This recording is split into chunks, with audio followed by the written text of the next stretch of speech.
اپنی ذات کی نفی کیے بغیر منزل پانا ممکن نہیں۔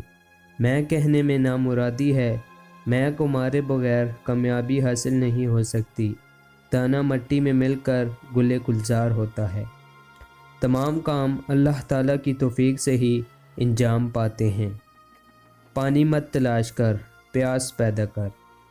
اچھے لوگوں کے متعلق ان کو بدگمانی ہوتی ہے جن کے اپنے افعال شیطان اور درندوں جیسے ہوتے ہیں۔ تمہاری روح کے لیے اس سے کامل مرض نہیں کہ تم اپنے آپ کو کامل سمجھنے لگو۔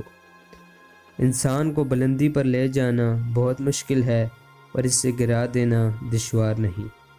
نادانوں اور جاہلوں کی صحبت سے گریز کرو اور لوگوں کی باتیں برداشت کرو۔ جب انسان کی آنکھوں سے آنسو بہتے ہیں تو اس پر رب کی رحمت برستی ہے۔ اچھی صورت دل کو متاثر کرتی ہے جبکہ اچھی سیرت روح کو۔ حقیقی کامیابی مسلسل محنت سے حاصل ہوتی ہے۔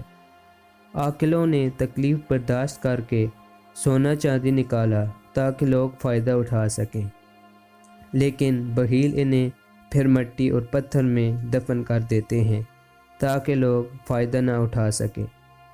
کلمہ طیبہ کا ورد کرنے سے روحانیت کا علم بلند ہوتا ہے اور اس کلمے کا ورد کرنے والا بلندیوں کی طرف گامزن ہو جاتا ہے۔